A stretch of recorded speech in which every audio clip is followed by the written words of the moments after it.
Has everyone calmed down yet? Because that... I was angry after that game. Let's crack on.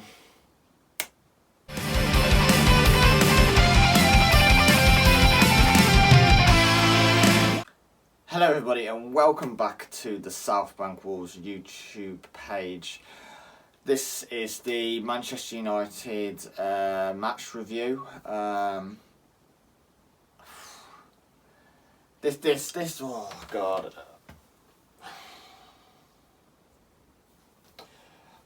This had the feeling of the Manchester City game, but us not winning in the end. That pure anger and the feeling of being cheated, and we didn't help ourselves. Granted, you know, we're here again, and we're talking about we could have put 3 or 4 past our opponents, and we didn't take one of them, and then something's gone against us. Just like you did in the Tottenham game. This one is criminal. There's no ifs, buts or maybes about it. And anyone who tries to defend that Pogba tackle is a moron, to put it bluntly. But yeah, let's go over a few of the positives. So, oh shit.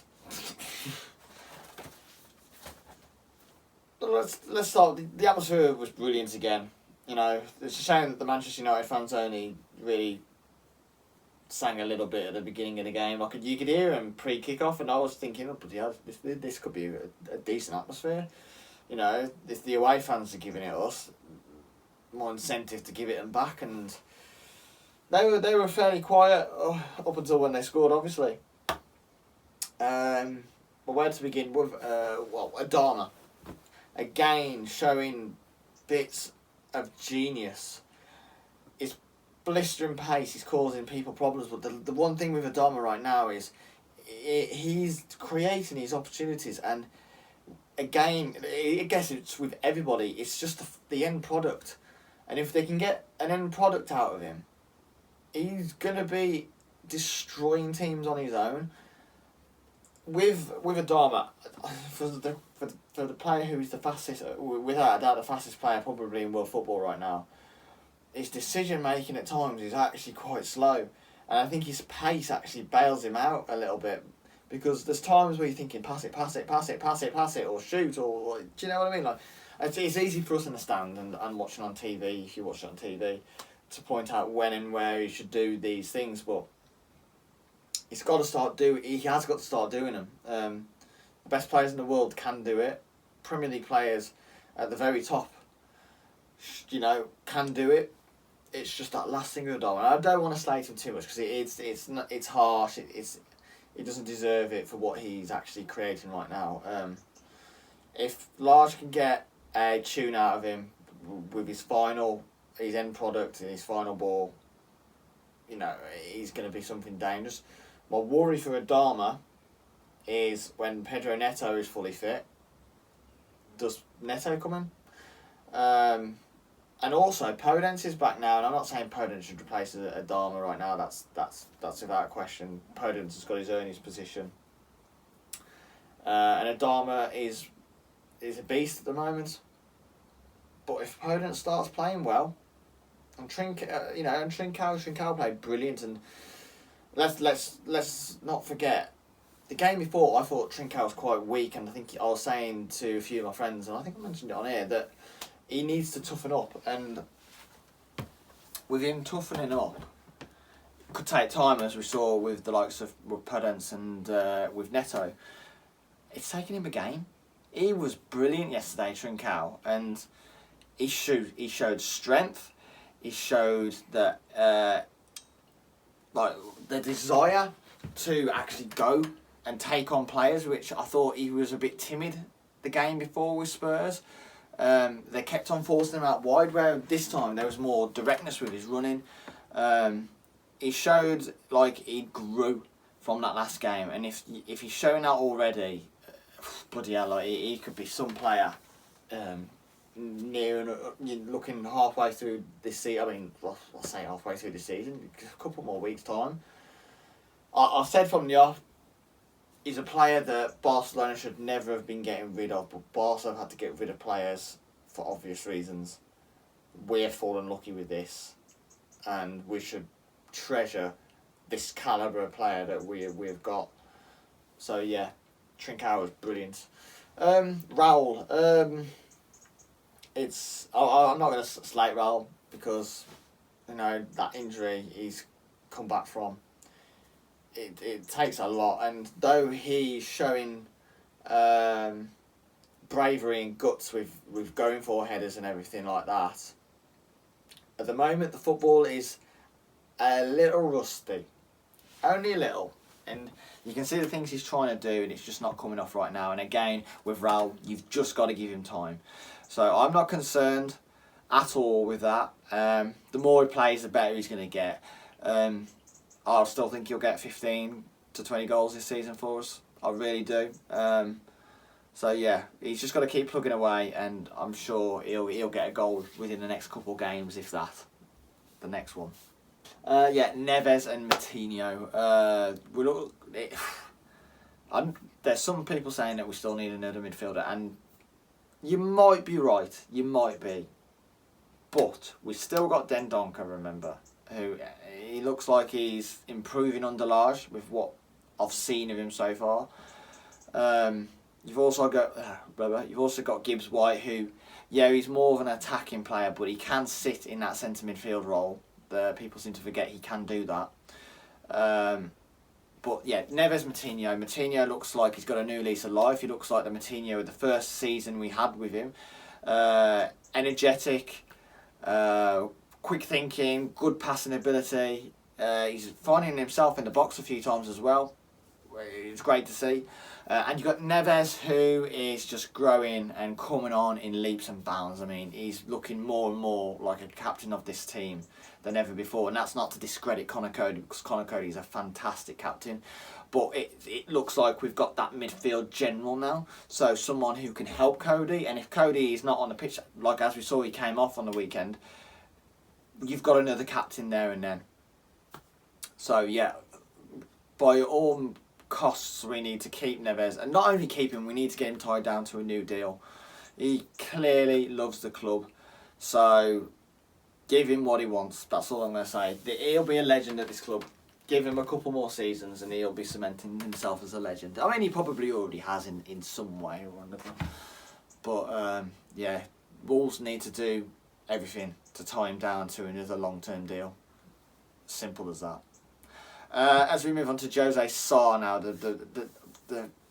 it's one of them where he's played well, and then that one error with the goal. His distribution is brilliant. His commanding of the box is brilliant. I mean, we've never seen that. We never saw that with Rui, and that's not me slagging off Rui, because Rui I thought was exceptional for us, and you knew what you were getting with Rui. Before he joined, he was always going to be that keeper that was 6 yard box goalkeeper. He ain't going to come out of there. You know, he's not going to be storming out and heading it clear, chesting it down and whacking it clear, or collecting the ball right on the edge of the box like Jose Sarr does. Jose Sarr is a different style to Rui Patricio, and this is something we're going to have to get used to. And though shot stopping wise, Patricio was definitely better. It was the right move for him to move on. Now, seeing that we want to play this high press, this high line now, if we did that with Rui, it ain't going to work. There'd be such a huge gap between the back line and the goalkeeper that we would get heavily exposed. But because the back line's playing higher up, and Jose Sarr is more of a commanding box goalkeeper as opposed to a all-out shot stopper. At the moment, it's not, 3 losses, 3 goals conceded, 2 of them probably down to Jose Sarr. We just got to give him time. Just got to give him time. We've got to trust this process, and I firmly believe that Jose Sarr will come good eventually, but we just got to give it time. Mike Dean and Atwell. I can't remember. Is it Simon Atwell? The VAR. It's like I mentioned before. It's criminal. Absolutely shocking officiating of the game, and it's the same. Like this is the thing, right? With when the Euros are on, everyone was talking about the football. We've come back to the Premier League, and every week now, there's something about the officials. Granted, there's more games with the Premier League each week compared to the Euros, where there was only 2 or 3 games at most a day. Good times. But the officials, the standard is honking, and how a Premier League referee, someone who has been in the Premier League for a very long time, mind you, has missed a challenge that if it was an inch closer to Neves' leg, could potentially break his leg. I mean, the shin pad revolves around his leg. It's obviously at the front, and it ends up pretty much at 5 o'clock on the calf. A shocking challenge. It goes over the top of the ball. The ball goes cleanly underneath him, so it's an over the top of the ball challenge. Neves is lucky, and he was probably too honest. But regardless, Atwell at the VAR has got to be telling Mike Dean, look mate, I know you've seen that, but you ain't seen that clear enough. And he needed to check that, because that was a red card if I'd ever seen one. You're probably thinking it's a bit pedantic and you know, a bit soft, but oh, fucking hell, like, if that connects with his leg, that could be a season ender. It was reckless, it was dangerous, and yeah, I mean, I was in the South Bank, and obviously, and I couldn't fully see from where I was from. I mean, you could see that he was caught, sort of, but you could tell from the reaction of Neves and the players around him, especially when the goal went in, how outrageous it was not to give that. And it just baffles me. It baffles me, and it's shocking that Solskjaer comes out and says it was a fair challenge, 50-50 challenge. It's shocking that Pogba even came out and said he won the ball, or won some of the ball.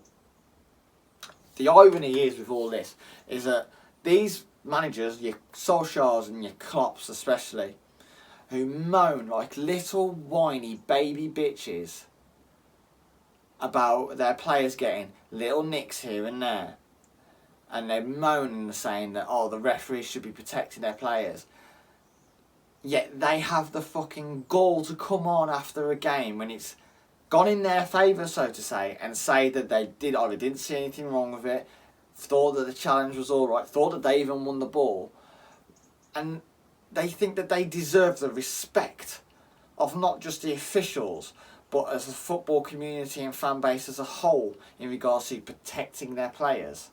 And yet they come on and say that when it happens in their favour, and then it's the opposition players that are on the receiving end, and that they won the ball. Yeah, jokes, absolutely. Stroll on. You're getting no respect.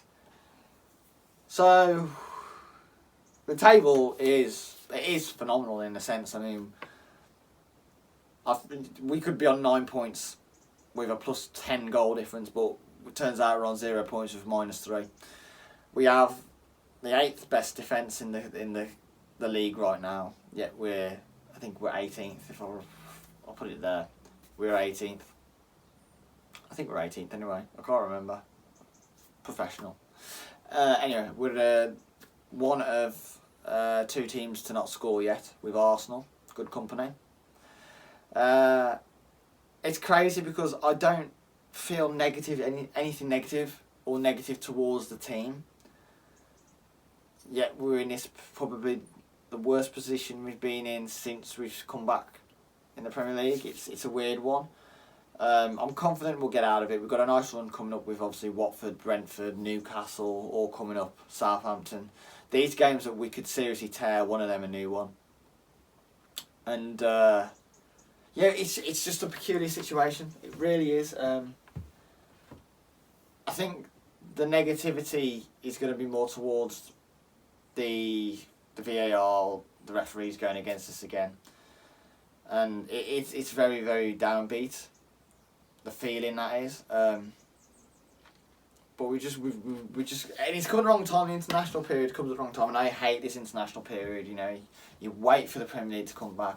You only have 3 weeks, and then you've got the internationals. No one cares for the internationals. They're pointless friendlies. Probably shouldn't be even doing internationals at the moment with COVID. But hey, let's get on to something positive though, because we had the announcement and also technically the arrival of RB Leipzig striker Hwang Hee. Not the best record at Leipzig, admittedly. He went there. He only made 20 appearances. Didn't score a goal. He didn't really suit them. If I'm being brutally honest, because I ain't gonna pretend I know much about him. I don't know a lot about him.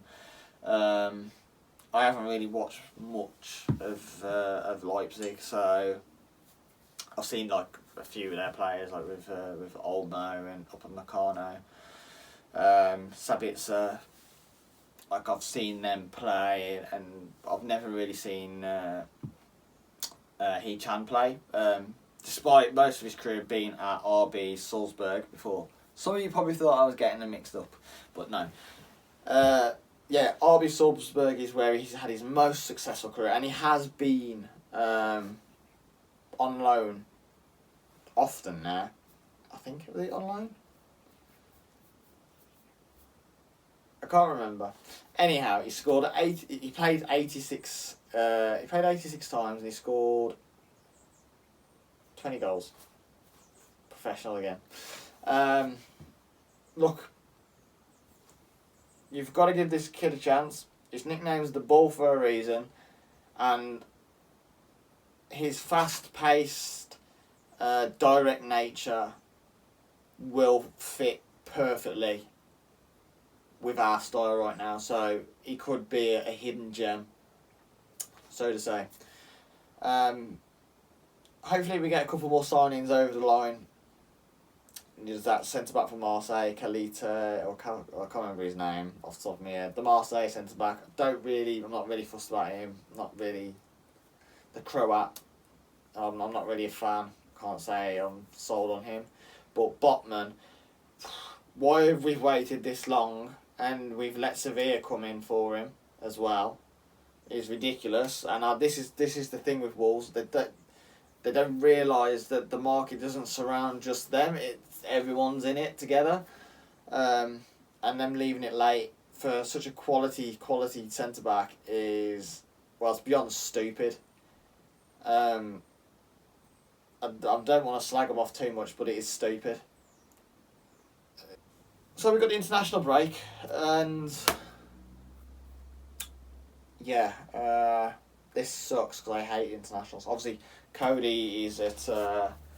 He's with England. You've got Dendoncker at Belgium, Traore with Spain. So there's going to be a few Wolves players littered about. But yeah, it just sucks how the last game has ended. We still haven't scored. Like, I was craving to cheer that Saiss, that moment with Romain Saiss. It was a fantastic double save. But I just want to hear Molineux erupt again. I really do. I'm getting withdrawal symptoms. It sucks. But yeah, look, we've got to keep our heads up. We've got to stay positive. I'm trying to think. I'll try and put a video out during. I don't know what about though. I might do a challenge video. Who knows? See who's down for it. Oh yeah, and I'm also going to do the competition soon. to try and get 100 subscribers on this channel. Yes, as you can still see, it's very low budget. I'm still trying to think of ideas how to improve it. I do want a backdrop here. It's kind of like all family stuff at the moment. But I want to make it kind of groovy, cool. And it's trying to find the time to do like all these videos as well, because my job's a bit, can be unsociable hours at times. So it's hard to balance it. But we'll get there eventually, and I will be asking for feedback on what you guys would want to see. You know, like, it'll go a long way. So, appreciate all the love and support so far. We're nearly at 50 subscribers, so don't forget to like, subscribe, and yeah, I'll catch you on the next one, where it might be a challenge video, it might just be an update video, it might be the preview video, but we'll see you on the next one. Peace and love, guys.